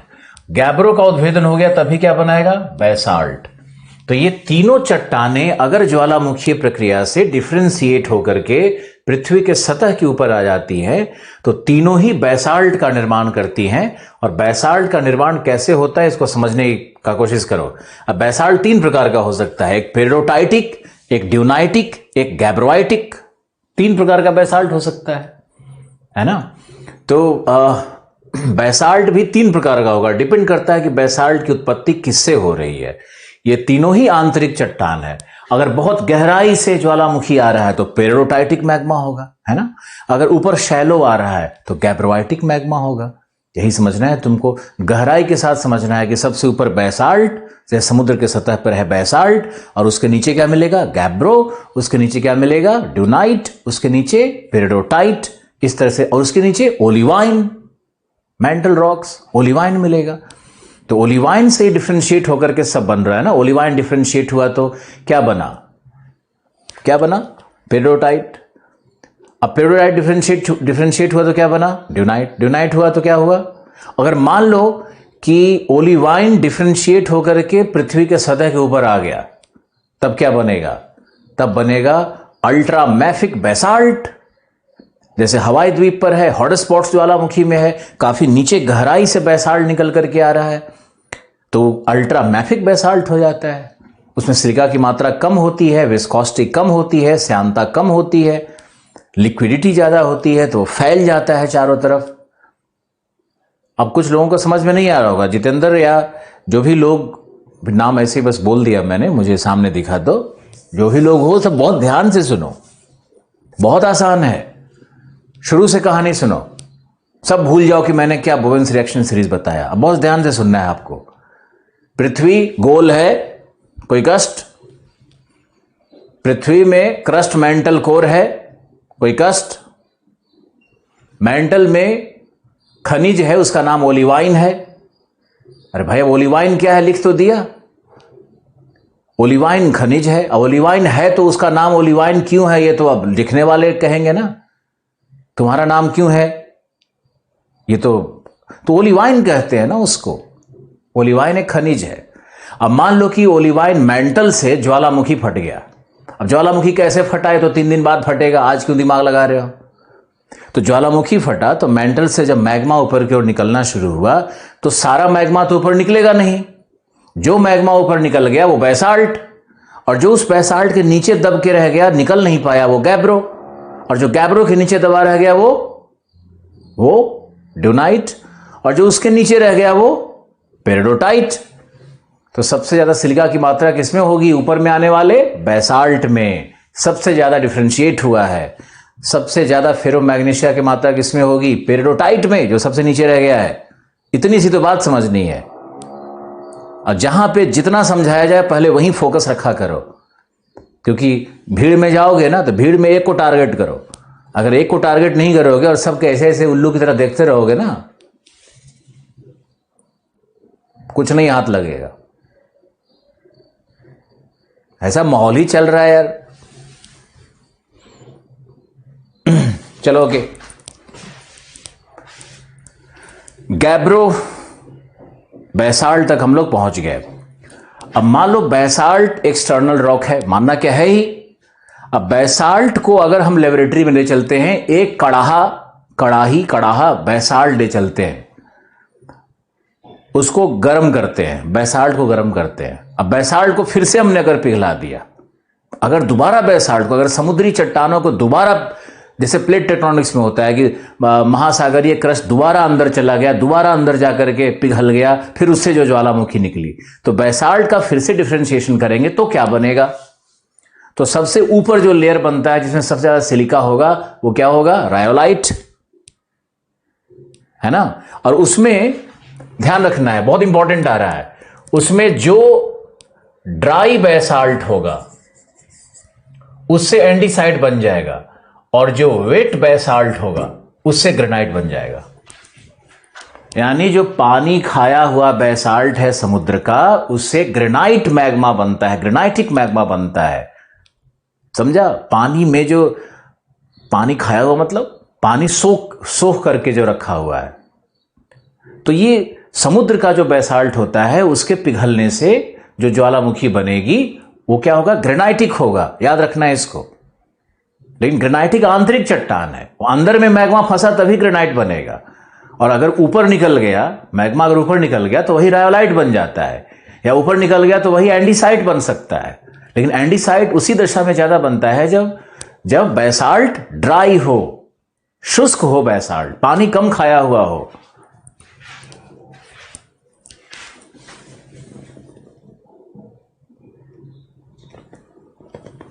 मेंटल के ऊपर क्या लिखा है?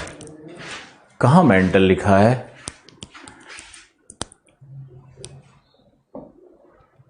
शायद इसमें है।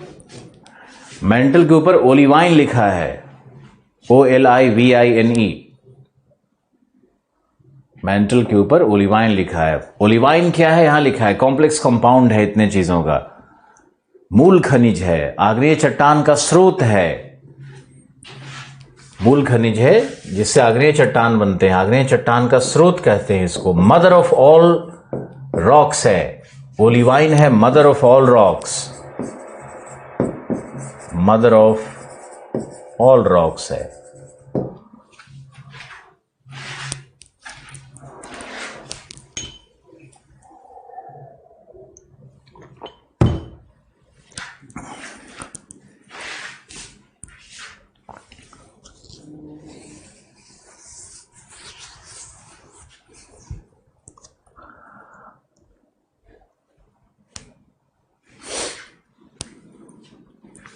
तो आप देखो इसको, और हमारे इस वाले पे आओगे तो ये ज़्यादा इंपॉर्टेंट है। ड्यूनाइट, गैब्रो,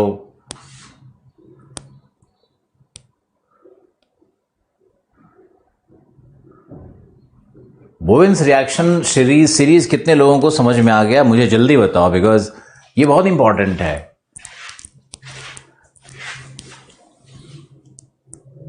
क्वेश्चन दीजिएगा सर।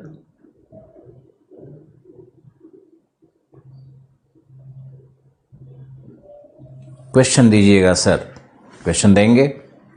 किस बात का क्वेश्चन देना है? मेंस के लिए क्वेश्चन देना है? पूरा खुल के लिखो संकल्प, किस प्रकार का क्वेश्चन देना है। समझ में आया कि नहीं? आप लोग लिख करके मुझे यस भेजो, तभी आगे बढ़ेंगे, क्योंकि हम लोग बहुत ही क्रूशियल जंक्चर पे हैं और बहुत इंपॉर्टेंट है ये।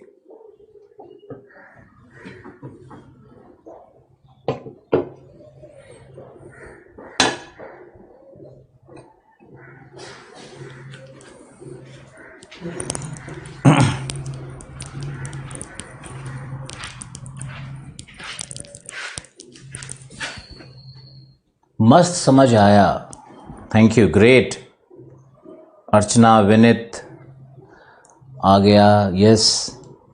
नहीं समझ आया, वो अच्छा नहीं, मस्त समझ आया, ओके ओके, अच्छी तरह से समझ में आ गया sir ji. Ravi Jatav, very good. तो तुम ये समझोगे, तुम अब 10 दिन 15 दिन रुक जाओ, जियोमॉर्फोलॉजी में तो तुम किसी को भी अभी नहीं बोलेंगे, धूल चटा दोगे। 15 दिन बाद हम लोग 10 दिन बाद एसेस करेंगे चीज़ों को। Okay, well done. अब चलते हैं बोवेन्स रिएक्शन सीरीज के बाद पृथ्वी की आंतरिक संरचना के पहले लिखो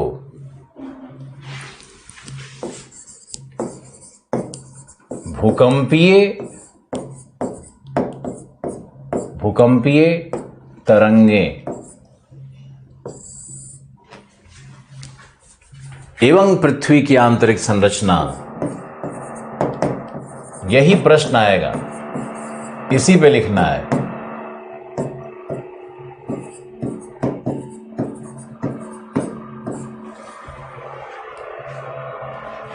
और क्वेश्चन बना करके तो कम से कम 70-80 क्वेश्चन बना करके बुकलेट में दिया हुआ है, उसको लिखना शुरू करो।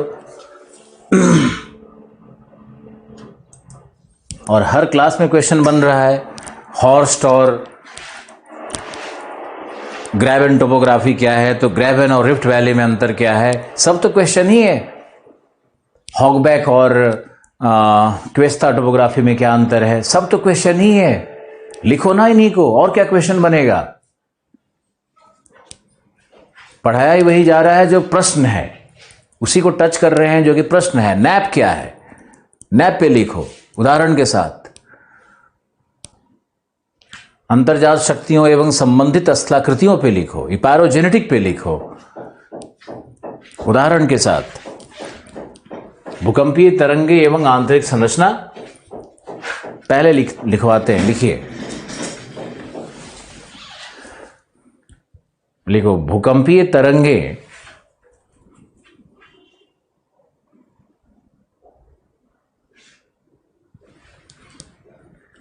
एनर्जी इन वेव मोशन, ऊर्जा का तरंगित प्रवाह होती हैं, ऊर्जा का तरंगित प्रवाह होती हैं।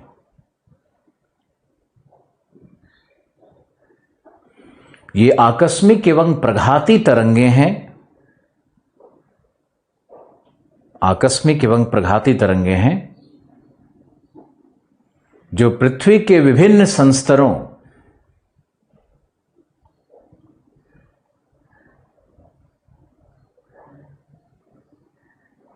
में चट्टानीय घनत्व के अनुसार, चट्टानीय घनत्व एवं रासायनिक दशाओं के अनुसार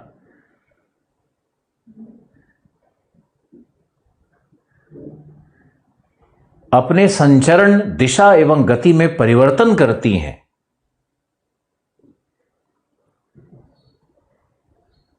अर्थात इनका परावर्तन, प्रत्यावर्तन,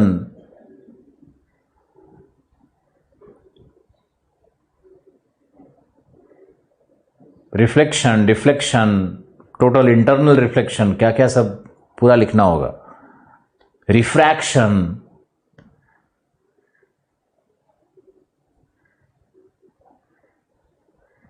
रिफ्रैक्शन बिल्कुल उसी प्रकार से होता है जैसे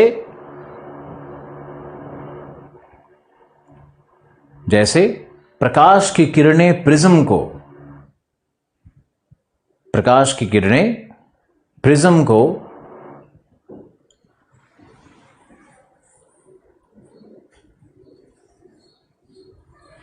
भेदने में होती हैं या पार करने में होती हैं, पार करने में होती है।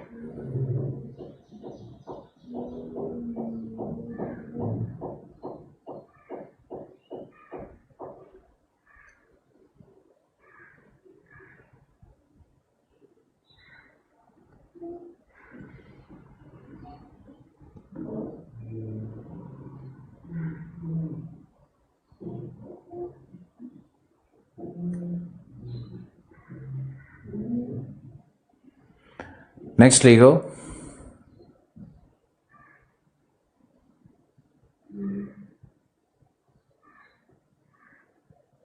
अर्थात लॉ ऑफ ऑप्टिक्स, प्रकाशिकी के नियमों की तरह भूकंपीय तरंगों का अध्ययन किया जाता है।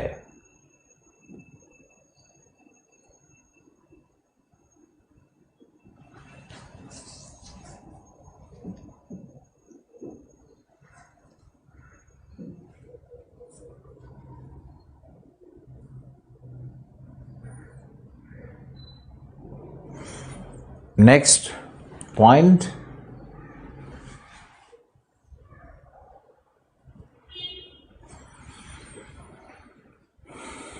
नेक्स्ट लिखो,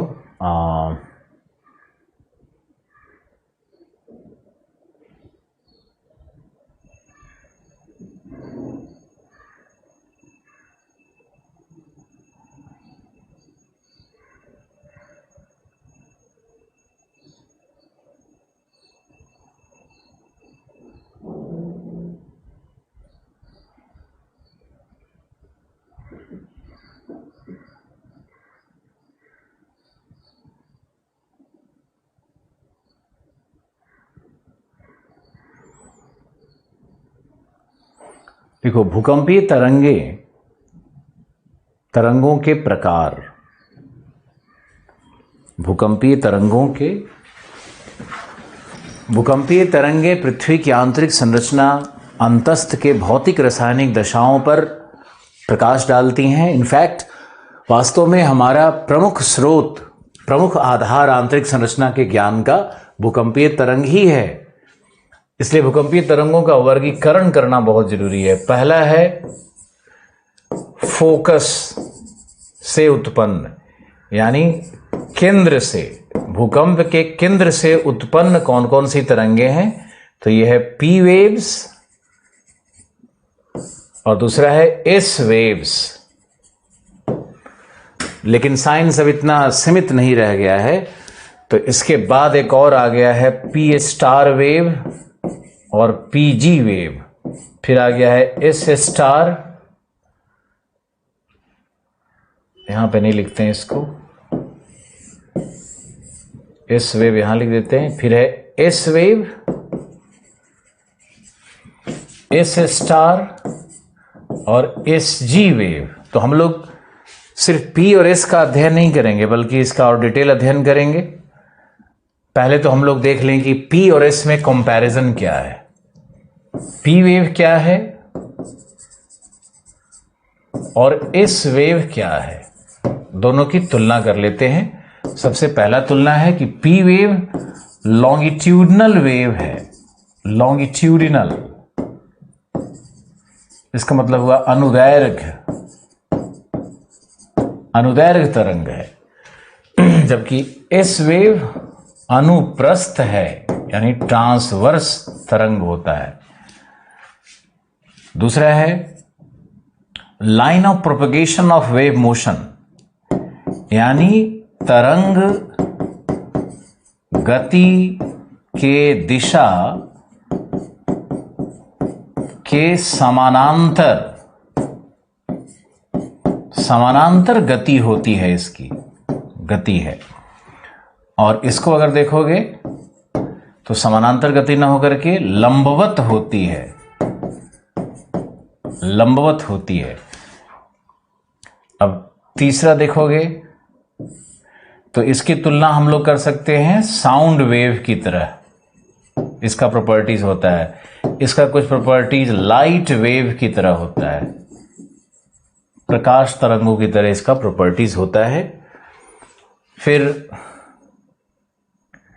नंबर 4 है कि यह सॉलिड यानी ठोस एवं तरल लिक्विड दोनों माध्यम से संचरण कर सकता है, दोनों माध्यम से संचरण कर सकता है। लेकिन जो एस वेव होगा ये सिर्फ ठोस माध्यम से ही संचरण कर पाता है। पांचवा होगा इसका वेलोसिटी है 11 किलोमीटर पर सेकेंड, इसका औसत वेलोसिटी आता है। तो इसका वेलोसिटी आएगा less than half of P waves. Scientific language में ऐसे ही लिखा जाता है, less than half of P wave, यानी पी वेव के तरंग गति का हाफ से भी कम होगा, यानी लगभग ये 5 किलोमीटर पर सेकेंड इसकी गति होती है। अब आप देखोगे ये पी और एस वेव की तुलना है। और एक तुलना और अगर आप करना चाहो तो 5 तो हमने यहां लिख ही दिया है, इसके बाद एक तुलना और कर देते हैं। नंबर 6, ये कंपन उत्पन्न करेगा, तो एस वेव दोलन उत्पन्न करता है, दोलन तरंग है। ये कंपन करेगा तो ये दोलन उत्पन्न करेगा। एक कंपैरिजन और कर सकते हो आप। तो ये पी और एस वेव का अंतर है। अब इसको कल एग्जाम्पल से समझाएंगे और बहुत डिटेल में आपको लेकर के जाएंगे कि P star, S star, S G और एस स्टार और पीजी वेव्स क्या है ना। ये सारा डिटेल पढ़ोगे। ये वुलरिज एंड मॉर्गन की बुक में भी है, और सविंदर सिंह भी मैंने थोड़ा सा देखा था, उसमें भी शायद पीजी एस जी वेव के बारे में बिना एक्सप्लेन किए थोड़ा सा वर्णन किया हुआ है, लेकिन बस वर्णन ही है, उसकी गति लिखी हुई है, वो कैसे प्रभावित करता है और कैसे भूकंपीय तरंग पृथ्वी की आंतरिक संरचना का ज्ञान देते हैं, इसके विषय में कुछ नहीं लिखा हुआ है।